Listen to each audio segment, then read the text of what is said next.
now being joined by Veta Arteaga.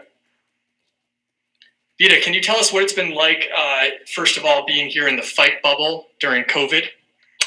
It's been nice. I've actually had some downtime to get some full rest. I'm just taking advantage of having to be in my room for for a couple of days of just resting, stretching, reading, just relaxing. So it hasn't been too bad. I've been making the best of it. And you're back in the main card. It's going to be live on CBS Sports Network this time. Tell us what that means to you as well. Oh, that means a lot to me. I'm honored to be on the main card. Seeing all the fights, when I saw the fight card, there's like 10 fights, and we made it to the main card. I'm like, oh, this is awesome. And we're the only girl fight too. So I'm really excited and honored to be on the main card and to be fighting on CBS Sports. That's awesome. All right, we'll open this up to our media. Steve Jewin, go ahead. Veta, thanks for the time. 2 questions from me. You used the word honored, and Des said the same thing when she talked about this fight. She said she was honored to be fighting you and to be fighting in Bellator. So what would a win over Dirty Des mean for you?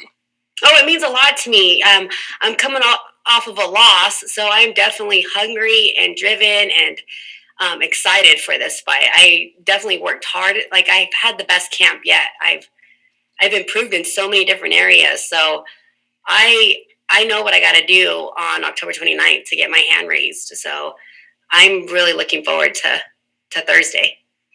And that was my other question, actually, was coming off a loss and coming off a couple of tough fights in general. Alondra and Veta, you fought Alimale as well for the title. So you've had 2 really tough fights. So how do you reset from that? Oh, I just picked up the pieces. I'm like, well, what could I have done better? What did I do good?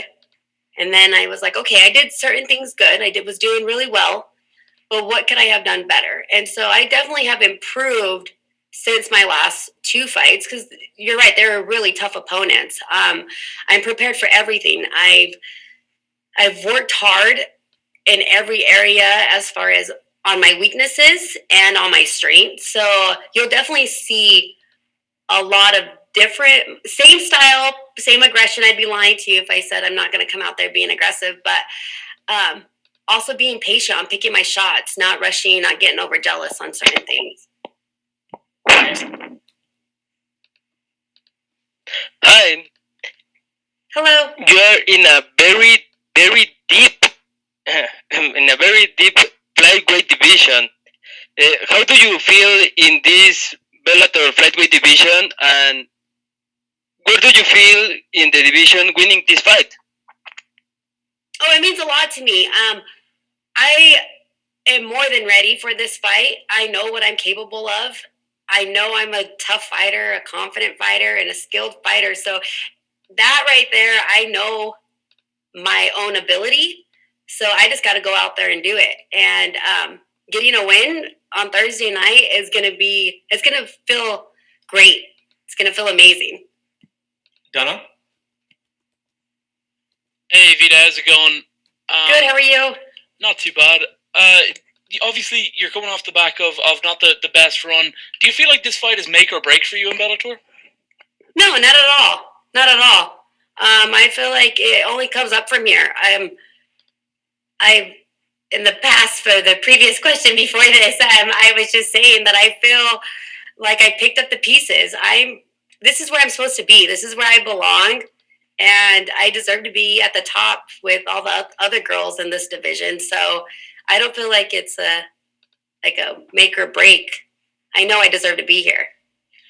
Okay, and do you feel that you're in the best flyweight division in the world?